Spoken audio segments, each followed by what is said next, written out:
This is CBC Winnipeg News.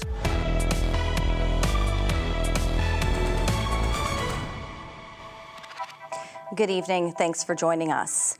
Manitobans will soon feel a little relief on some of their bills as the federal carbon charge gets nixed at the end of the month. But it comes with mixed emotions for some people.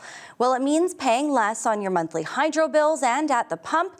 It also means those carbon rebate checks will no longer come. CBC's Mike Arsenault reports. It recovers the heat. Ryan Kochi is doing all he can to make his house as efficient as possible. He says during the winter months, the natural gas charges on his hydro bill go up, and the federal carbon charge is a big part of the price. Looking back at February with our $100 bill, it was about $40 on that bill. Most Manitoba Hydro customers pay a federal carbon charge on their monthly bills. Liberal leader Mark Carney recently removed the carbon tax for consumers. Now hydro customers will see a bit of relief on their bills. Kochi says the savings are nice, but he'll miss the carbon tax rebate. Having that bonus just helps that monthly budget out and helps us put more into savings, put the mortgage down a bit quicker and stuff. Manitoba Hydro's website says the average household used 2,075 cubic meters of natural gas in 2024, which costs roughly $316 per year, or just over $26 a month in carbon tax. Hydro spokesperson Peter Chura says the changes have been approved by the Public Utilities Board.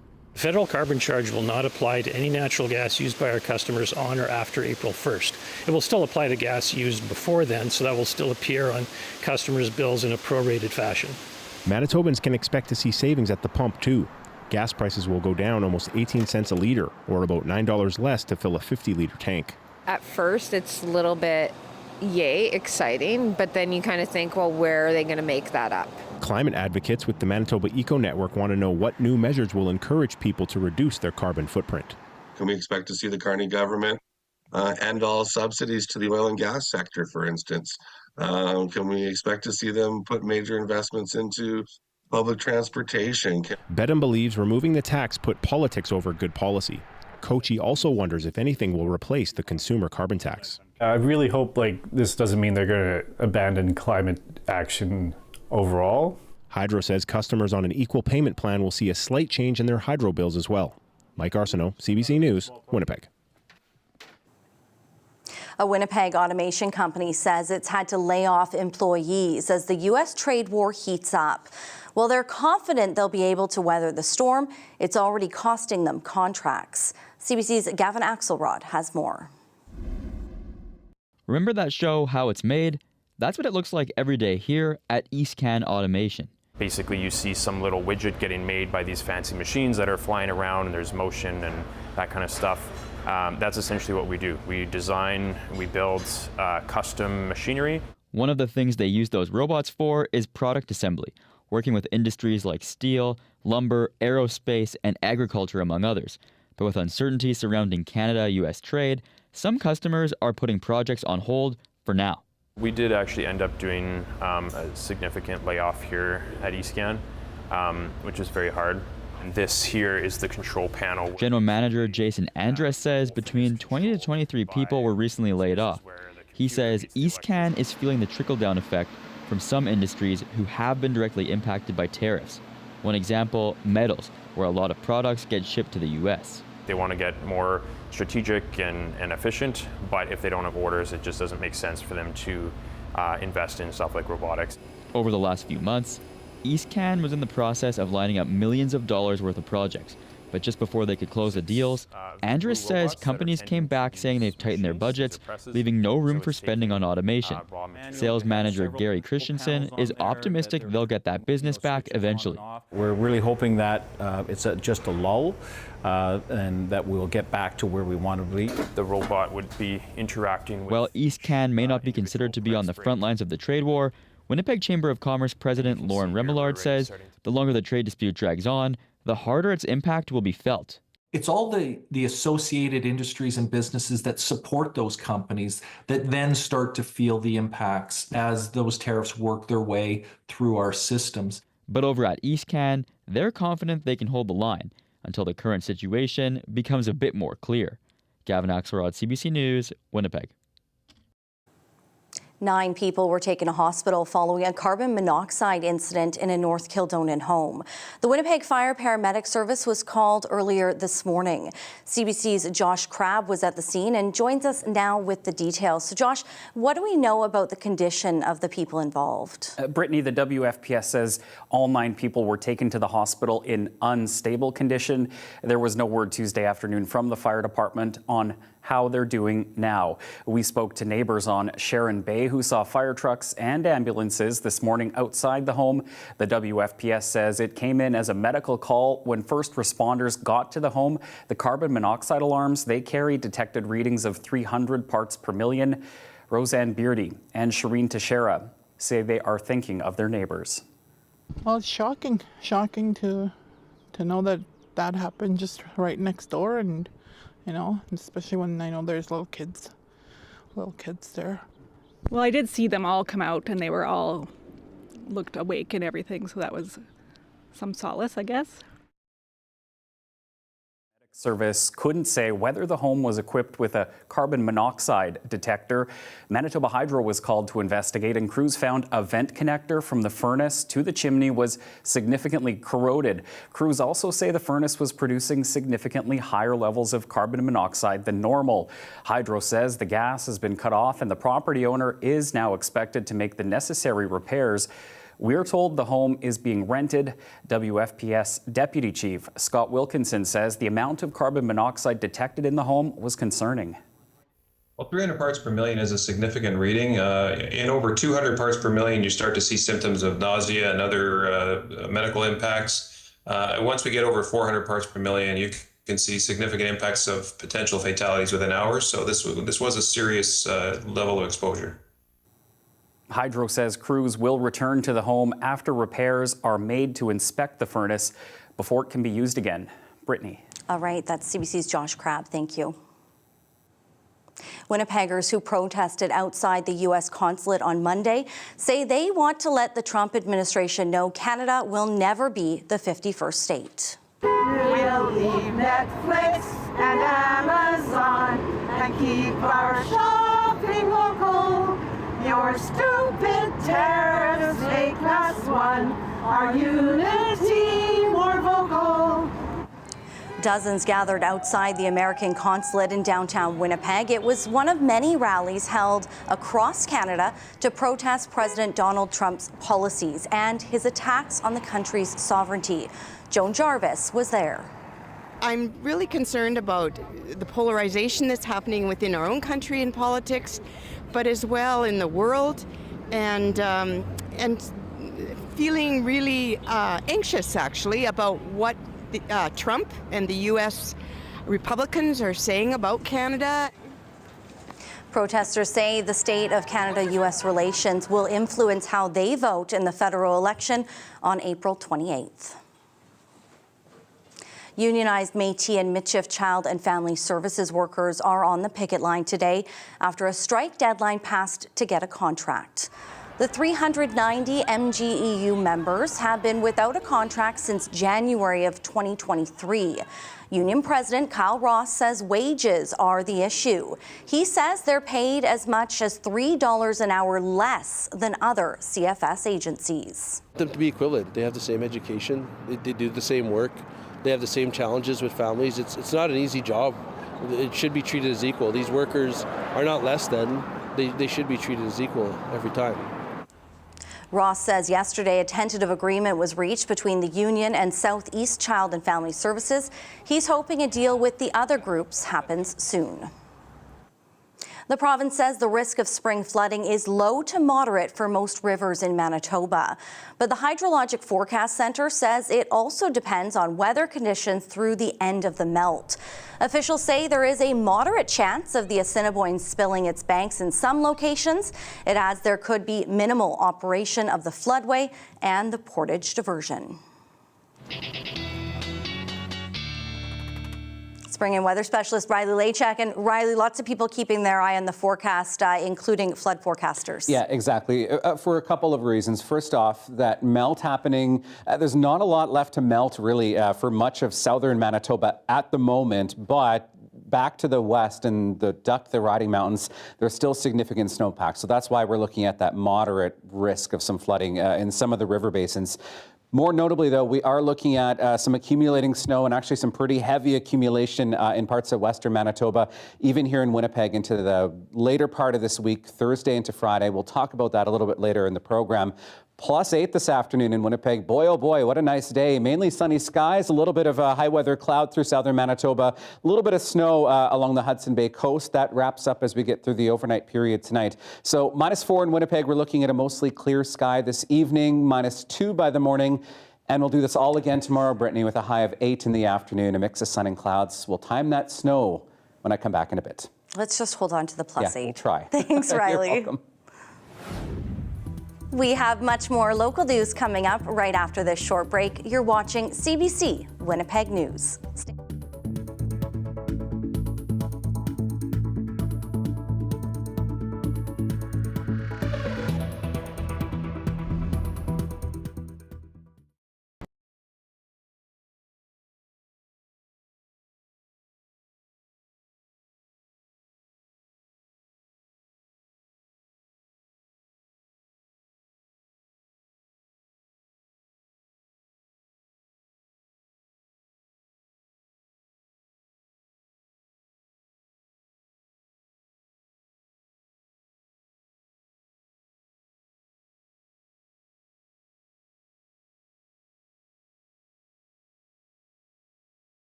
Another Manitoba crop is being walloped in the trade war with the U.S. This time, it's seed potatoes. Farmers say the companies they supply, which sell potatoes to the U.S., are slashing orders, leaving farmers scrambling. For more, we're joined by the CBC's Ian Fraze live in the newsroom. Ian, this came up in the legislature today, so what's happening? PC agriculture critic Jeff Bariza says he recently spoke to a producer and the first words that came out of their mouth was horrific. This is the time of year when farmers are looking to plant potatoes, and now they're wondering if there's going to be any buyers. The companies like McCain's and Simplot and that too have to look at market conditions. And the market conditions they're looking in at right now are tariffs. The Tories are asking for emergency help for these farmers. Now, the NDP government has set aside $100 million to help egg producers through this trade war uncertainty, but Bariza says it's not enough. Egg Minister Ron Kostishin did say, though, that he expects to meet Friday with the Keystone agriculture producers to talk about this issue. All right, Ian, meanwhile, expectant mothers in Western Manitoba hoping to give birth at home may be out of luck. Prairie Mountain Health is suspending midwifery services for 6 months. Why is that? What do we know? In a memo, Prairie Mountain Health is blaming this on a staffing shortage. So this means that in-home birth services will be suspended from April to the end of September. They'll have to go to a hospital instead. Now, the health minister, Uzoma Seguera, just said this was a temporary suspension. Midwives are still available to help with prenatal and postpartum care, same with appointments with newborns. But PC health critic Kathleen Cook says that's not much comfort for families. If you're a pregnant woman, you can't delay your delivery date until the temporary problem is behind us. It forces those women into an entirely different model of care than what they were expecting. The government's budget includes $1.1 million to create 7 new jobs in this field. And finally, I wanted to correct some information I gave yesterday when talking about PC MLA Grant Jackson, who resigned Monday to run in the federal election in Brandon-Souris. I misspoke when I said PC leadership candidate Wally Dodridge also plans to run in the federal Brandon-Souris race. I meant to say that Dodridge plans to run provincially in the Spruce Woods by-election to replace Jackson. My apologies there. Brittany. All right, thank you so much. That's CBC's Ian Fraze.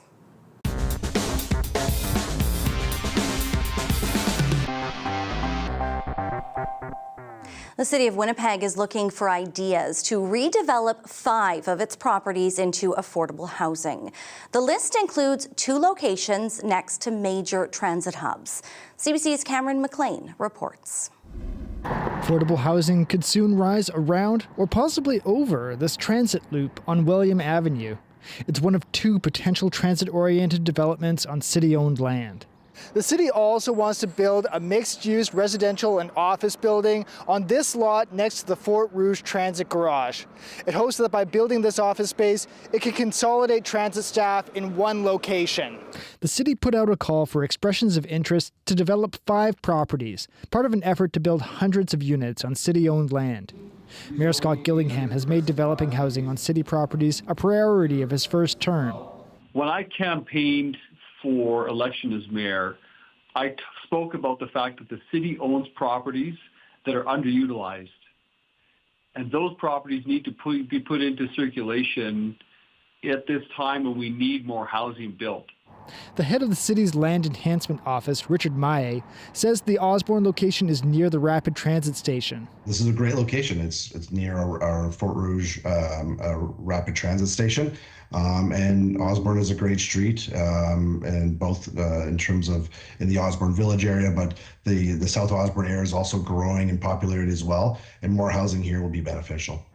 The William Avenue bus loop is near the Health Sciences Centre. The city's proposal suggests incorporating the loop into the new development, possibly by building over it. By giving respondents and developers an opportunity to be creative with their proposals, we might be able to see a really interesting development here that can maximize the potential for the property. One condition on potential developers, at least a third of the units must be 80% of median market rent. One housing advocate praises the city for doing what it can to increase housing, but wishes more of it could be affordable. The bottom 18% of Winnipeggers can't afford a rent that's more than $1,000, and a good chunk of that can afford a rent that's much less. More than 500 units could rise on these lots if the city's plans come together. Cameron McLean, CBC News, Winnipeg. 3 heli skiers have died after an avalanche swept them away in southeastern BC. RCMP say the avalanche happened around the village of Caslow near Kootenay Lake on Tuesday afternoon. They say 2 groups of skiers had just finished skiing, were waiting in a staging area when a helicopter pilot noticed the avalanche and sounded the siren. 1 group was able to get out of the way in time. The other group of 4 was swept into a tree line. 3 people died and a 4th was critically injured.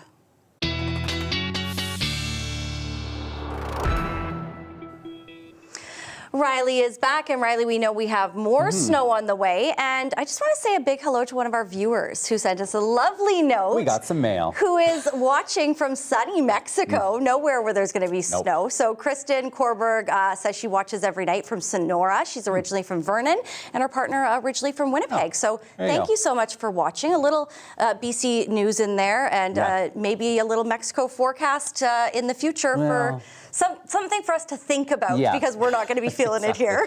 Tomorrow, it's definitely another gorgeous one, Brittany, but there is a lot to talk about in terms of what's coming later in the week with some snow. Already some special weather statements issued for this, particularly for the Parkland into Riding Mountain, Roblin, Russell, into Swan River, looking at generally 10 to 20 centimeters by Friday night for this area in blue.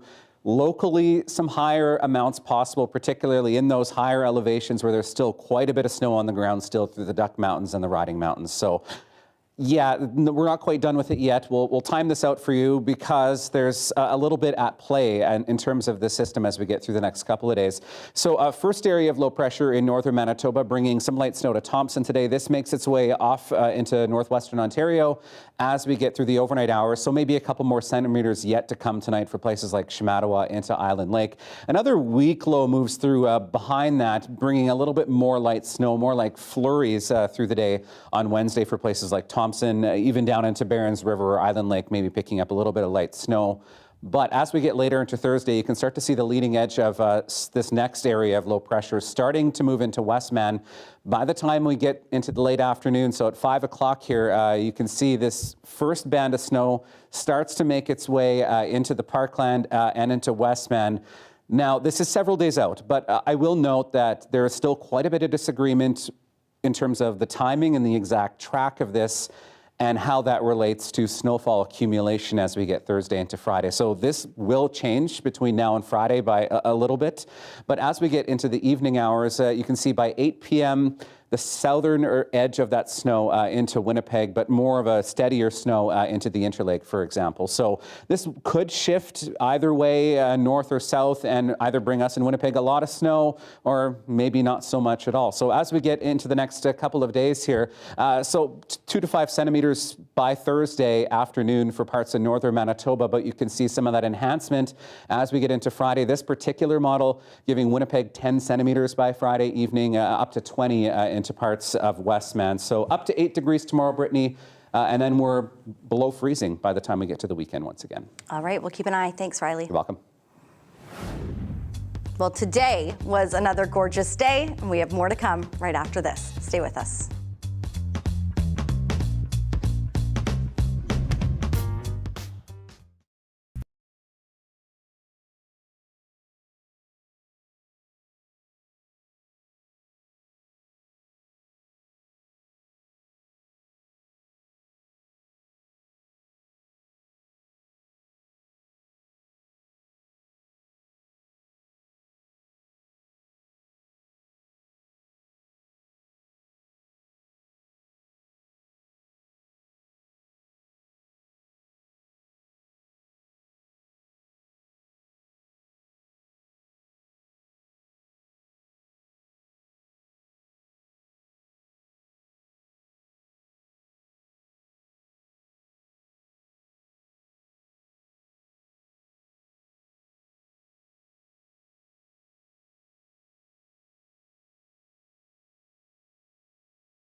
In just under 5 weeks, Canadians head to the polls. It's a big election with a lot riding on it, from tariffs and the economy to the cost of living. But who's the best to tackle the issues?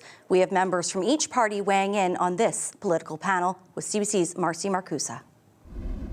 Well, clearly, the number one issue is who is best suited to deal with the United States and Donald Trump. We know that we live in really dangerous times. We know that for some reason or another, Donald Trump is completely aligned with Vladimir Putin. We know Pierre Poilievre idolizes Donald Trump. He walks like him, he talks like him, he insults like him. And Trump has started a trade war with Canada, and he's been doing it for a few months.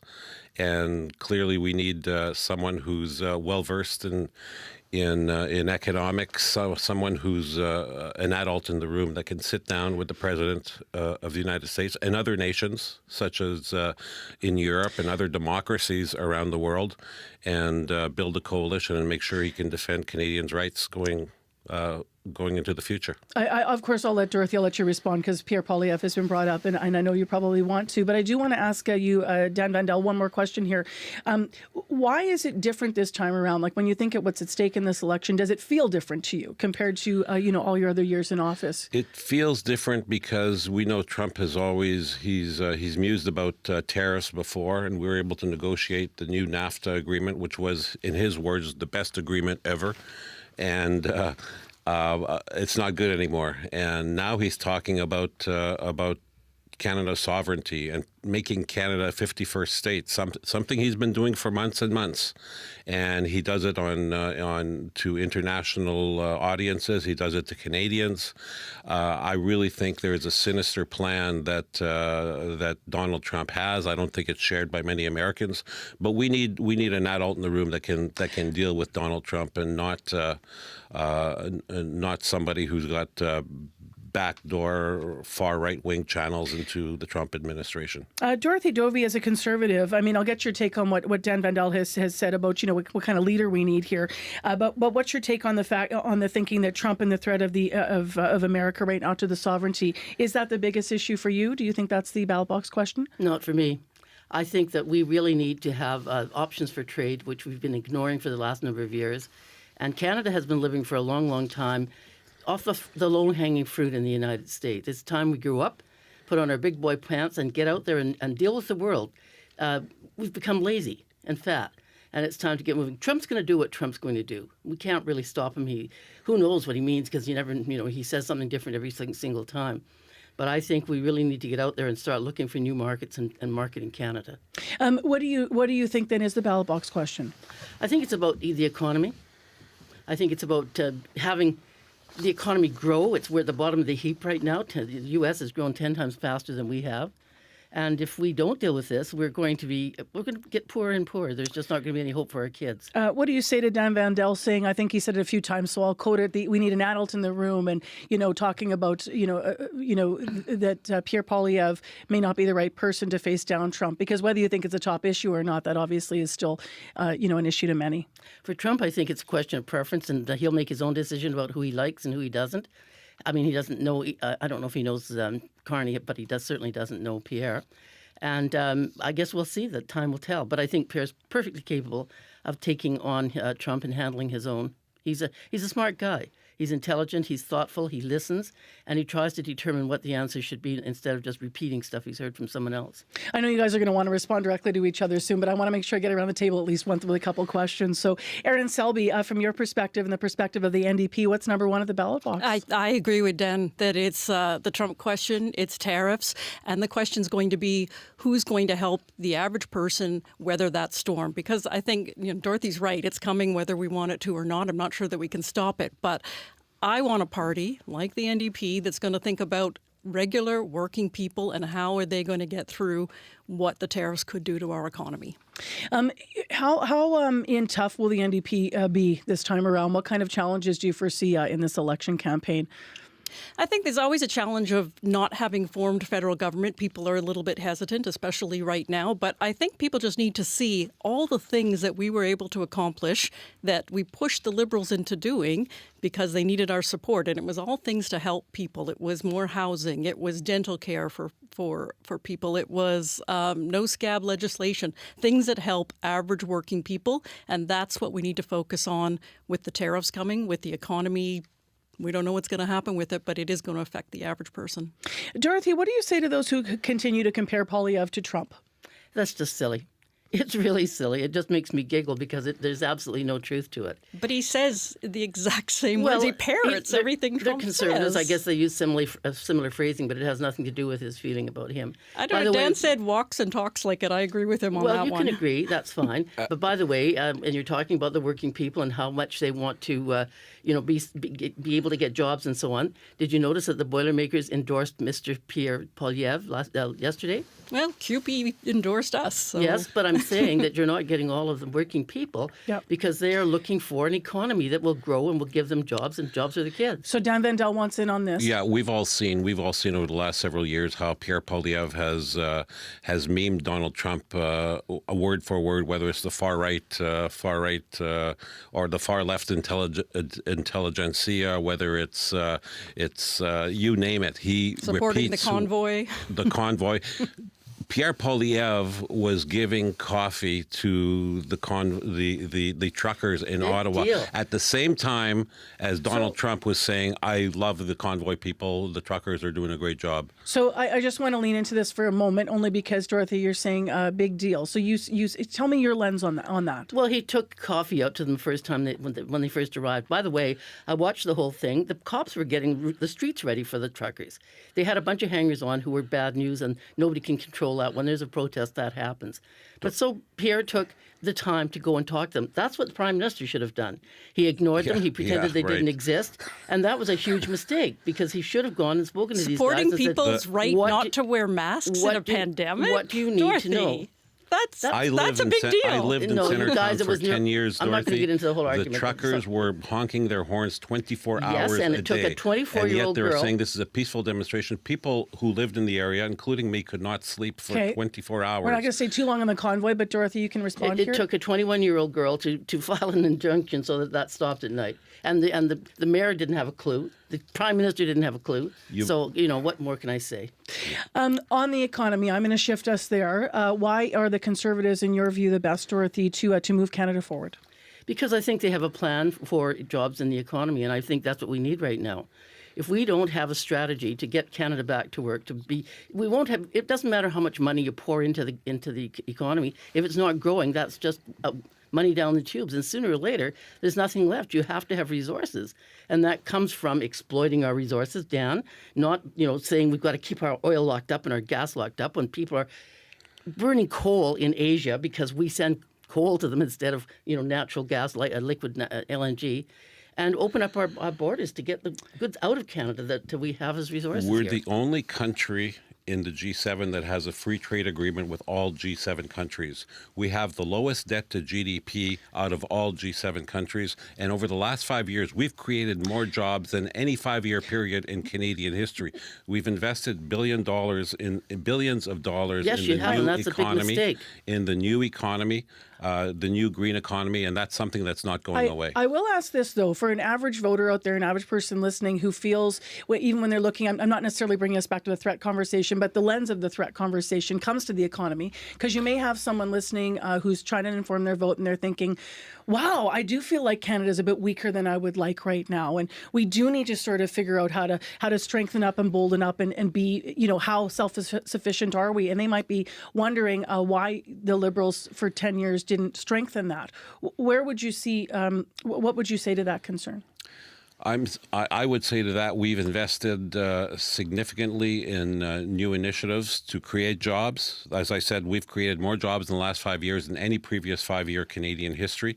We've introduced the Canada Child Benefit, which has lifted 500,000 kids out of poverty, something that's never been done in Canadian history. We've introduced the Canada Dental Plan with the support of the NDP. We've introduced the school foods program. We're introducing the dental program which has provided benefit to 40,000 Manitobans as I speak. And if you talk to Pierre Poilievre, he'll say the program does not exist. If that's not Trumpish, I don't know what is. So he's basically denying reality. 40,000 Manitobans have benefited from the dental benefit. 4 minutes to 8 o'clock. We're going to get a couple more questions in here. I want to ask you, Aaron, for, in terms of the NDP, I already asked how you think that they could maybe break through here, but we know that really it's going to be a very difficult task, a challenging one.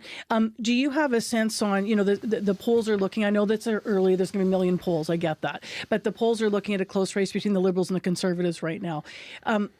How challenging would it even be for the NDP to form government, or how conflicting is it even to be an NDPer right now when you look at sort of what the country might need in this moment? We know what the country needs in this moment. We need affordability for average people, and which is the party that you trust on that? That's us. We don't worry about how millionaires are going to make it through, how people with trust funds are going to survive. We worry about how people are going to be able to pay for their groceries. And I think people know that's what the NDP will do. They'll worry about working class people. How are you going to afford to go to the grocery store? How are you going to afford to feed your kids, to clothe your kids, and hopefully have a little more left over at the end of the day? Where do you guys think the money comes from? It doesn't come from the air. It comes from taxpayers. And they're up to here because you spend the money that they give you, and you spend it on all sorts of things that don't do anything productive for the community. Yes, I agree. Don't do anything productive. Dental care is probably I don't a good know. thing to keep. Bob Canute's government has a 64% approval rate right now. What I think 40,000 people pretty get good about what he's No, doing. that is not productive. That is not producing more wealth so that you can afford these things. If we don't do that, we can't afford it. I'm not against social programs. I'm not some sort of You want trickle-down economy? I'm not what some we're sort looking of far for? right-wing idiot. I think that we have to look after each other, but we have to have the resources to do it. And you can't get that by just spending.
An intelligence report claiming that India meddled in the 2022 Conservative leadership race was the hot topic on day 3 of the federal election campaign. And it's raised questions about Conservative leader Pierre Poilievre's continued refusal to get his security clearance. Olivia Stefanovich has more.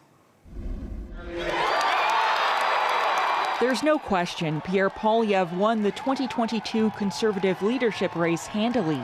But now new allegations have surfaced, suggesting India meddled in the contest. Let's be honest. I won the leadership fair and square. The allegations stem from reports that say Canada's spy watchdog learned Indian proxies raised money and organized within the South Asian community for Poilievre, though there's no evidence Poilievre and his team were aware. I'm glad that the Liberals put this attack out today. Really glad. Because there's something that's really been worrying me. Switching from defense to offense, Poilievre swung back, accusing Liberal leader Mark Carney of holding secret meetings with the Chinese central bank. How is he ever going to stand up to foreign interference? A claim Carney's team dismissed as a distraction. I find it beyond baffling. I find it downright irresponsible. Both Carney and NDP leader Jagmeet Singh say Poilievre would have known about the alleged meddling in his leadership campaign if he had his national security clearance. That, to me, disqualifies you as a prime minister candidate. It's not someone that we can trust to stand up to foreign interference. The foreign interference inquiry the Conservatives called for recommended all federal leaders seek top security clearance. What I will not do is commit to the oath of secrecy that the Liberals want to impose on me. I've never thought that that was a credible statement. There is no good reason for that belief. Poilievre had national security clearance before when he served as a cabinet minister under former Prime Minister Stephen Harper. He says he won't seek it again unless he wins the next federal election. Olivia Stefanovich, CBC News, Ottawa. Meantime, Poilievre says he would remove the GST from homes sold for less than $1.3 million. The Conservative leader says the move is needed to enable middle-class Canadians to live in expensive markets. He says the measure would lead to more housing starts, which would help offset the lost tax revenue. Poilievre accused former Housing Minister Sean Fraser of creating a housing crisis while attacking his decision to rerun. Mr. Fraser was the one that brought the Century Initiative into immigration policy, a policy designed to increase our population to 100 million. With this massive uncontrolled population growth, he helped contribute to creating this crisis in the first place, and now Mark Carney and the Liberals say that he should be back. In October, Poilievre said that as Prime Minister, he would cut the federal sales tax on new homes sold for less than $1 million.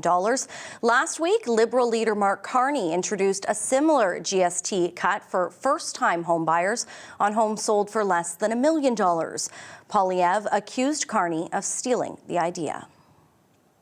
NDP leader Jagmeet Singh honed in on the affordable housing issue as he campaigned in the GTA. It's amid trailing poll numbers. CBC's Marina von Stackelberg has more. For the first time in this campaign, NDP leader Jagmeet Singh talked about the challenges that his party is up against. The New Democrats continue to drop in the polls and are at risk of potentially losing many of their seats. Let's be clear, there's massive challenges. I've got no illusions about that. There are some serious challenges that we're up against. And working people are up against massive challenges. We're here in downtown Toronto, one of the most expensive places to rent an apartment in if you're lucky enough to find a place. So far, Jagmeet Singh's entire campaign has been about the housing crisis. He made no new policy announcements today, but instead he met with someone who lives in the area. She rents an apartment with her son, and she says it was purchased by Brookfield Investments. And when that happened, the rent doubled. Why is Brookfield significant? Well, it is the multi-billion-dollar company that Liberal leader Mark Carney used to be the chair of. So people who have moved in the last handful of months since Brookfield took over, some of them are paying almost double what I pay for the same space. And it's not fair. It's not fair generally. It's not fair on them. It's not fair when everybody is struggling. And it's not fair because this neighborhood is so important and life-changing, and people should be able to afford to live here. It's really important. The NDP will spend the rest of today talking with labor leaders. They already have the support of several unions, including the Steelworkers, CUPE, and today they'll get the Transit Union. But the Conservatives under Pierre Poilievre have got the support of several construction unions. The battle for the labor vote will continue tonight when both Pierre Poilievre and Jagmeet Singh head to Hamilton. Marina von Stackelberg, CBC News, Toronto. Now, Liberal leader Mark Carney kicked off his third day of campaigning at the Irving Shipyard in Halifax. He used the venue to unveil his plan to strengthen and expand the Canadian Armed Forces. But as CBC's Ashley Burke tells us, Carney says he still sees the U.S. as a strong ally. I'm with the Liberal campaign in Halifax, where Mark Carney visited Irving Shipyard. This is the company that earlier this month the government quietly awarded an $8 billion contract to build Canada's new destroyer warships. Carney announced today he'll be focused on making sure that Canadian shipyards like this one use as much Canadian steel and aluminum as possible. His promise comes as he faces growing calls from Canadians to end U.S. contracts because of Donald Trump's trade war and threats to Canada's sovereignty. But when I asked Carney today if he would review the U.S.-made combat system on these new warships, he wouldn't commit to that. There is a high degree of interoperability, as you know, between Canada and the U.S. Our forces, it's been built up over decades, and that extends to the material and our weapon systems. We are increasingly deliberate about the costs and benefits, or the risks and benefits of that interoperability. The United States is still a strong ally. It is still a member of NATO, and we see advantages. But actually, in all aspects of our procurement, we will be thinking about how to secure Canadians and how to have the maximum benefit for Canadians, because that is what will make Canada strong.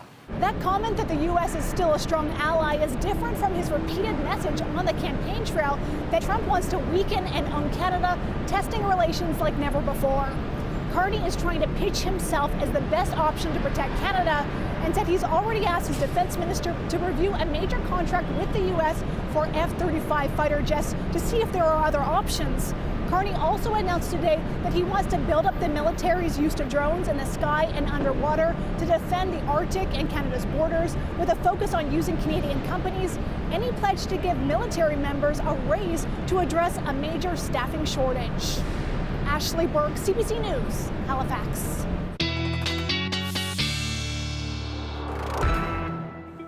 All right, time for your Manitoba forecast, and we'll talk a little bit more about that snow we're expecting later in the week in just a moment, a little bit more detail on that. But first, yes, we're going to do your dog walking forecast. This is Hazel. Thank you, Brenda, for sending this picture in. Hazel looks very content.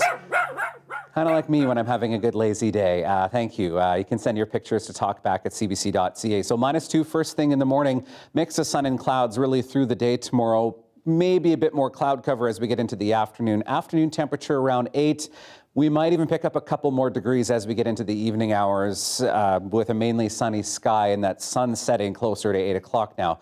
+8 in Winnipeg at the moment, 3s and 4s back to the west in Brandon and Dauphin. And you can start to see where some of that colder air is starting to sink south into Dooley Lake and Churchill once again, -10s and -12 degrees. So as I mentioned earlier, there's still quite a bit of disagreement between the forecast modeling on what exactly we're expecting later in the week. Some of them are trending upwards of 15, 20 centimeters for places like the Inner Lake into the Red River Valley, and some barely any at all. So I'll show you a few of the forecast models here as we get Thursday into Friday. So this is the graph model. This is our in-house forecast modeling here at CBC. And you can see this is the one I showed you earlier that gives us here in Winnipeg the southern flank of some of that snow as it moves southeastward into northwestern Ontario. So this is the forecast model that is giving us in the range of that 5 to 10 centimeters by the time we get into the afternoon on Friday, with still some residual snow. This next one is a U.S.-based model. This is a GFS model. This is what it's called. And this one you can see pushes that heaviest snow down south into the Red River Valley and into southeastern Manitoba. And this is the modeling here that is giving us that indication of 15 to 20 centimeters even for some parts of southern Manitoba as we get into the day on Friday. I mean, yes, a little ways out yet because this is only Tuesday and this is a Friday forecast we're giving you here. But then again, you have another U.S.-based forecast model, which is just giving us some light snow. So yes, you can see some of the disagreement there with some of the forecast modeling. It'll get refined a bit as we get into the coming day here. Temperatures -2 to -4 in the south overnight tonight and 2 to 4 centimeters yet to come into parts of northern Manitoba with a few more flurries as we get into the afternoon. Wednesday still into places like Barons River, Island Lake at -6 tomorrow afternoon. And yes, some double digits on the map as we see some increasing clouds in the southwest as we get through the afternoon on Wednesday. Melita, Brittany up to 10 degrees tomorrow afternoon, 8 in Winnipeg by the afternoon, and 7s into northwestern Ontario. Your 7 days coming up. Enjoy it while you can. Yes. Still ahead, a business that lets you destroy printers, TVs, and maybe even your grandma's china. We'll take you after our daily lift. Stay with us.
So Wednesday's looking like another gorgeous spring day, a great day to get outside if you can. +8 for an afternoon temperature tomorrow in Winnipeg, a mix of sun and clouds. Sunnier earlier in their day, but we will see a little bit of cloud rolling in as we get late day.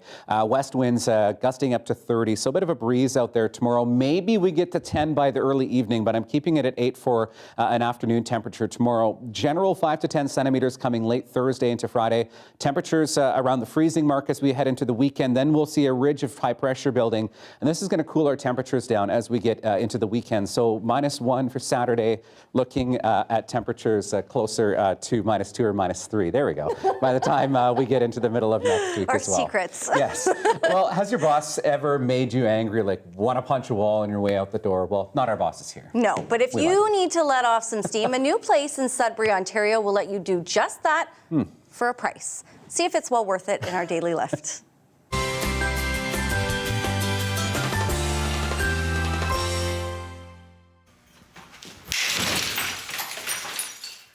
Robbie Lavoie, I'm owner-operator of Northern Screams and the Smash Academy.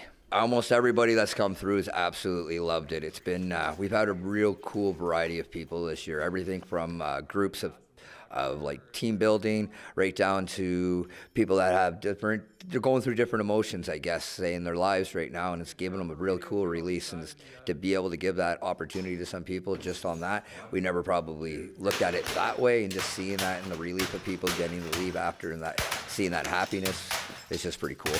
I think we all need that like release sometimes, and to have a safe, fun environment to do it to your favorite music. We got flashing lights happening all around you, so it's not like just coming in and breaking something. We actually try to create the whole environment for you to have some fun, to release all those energies, release all the stresses that might be built up from work. Maybe you hate that boss, or maybe you hate that neighbor. Who knows what's bothering you in your life right now, and it's all bent up. Well, here's a place where you can just come, release it all, do it with friends, do it as a couple, and just, basically release and have fun at the end and walk out smiling. I get the printer thing. Yeah. Because you know what? The number of times the printer here has jammed and I've just stuck things into it. You just want to take a bat to it? Yes. I think that could be very useful. You know what? I think we could all use a good rage room some days. You come out a little lighter. Yeah. I like Not the here. snowshoes, though. The snowshoes is really clever. It was good. We'll probably want that after the weekend. Giving me ideas here. Giving me ideas. Have a great night. We'll see you back here tomorrow. See ya.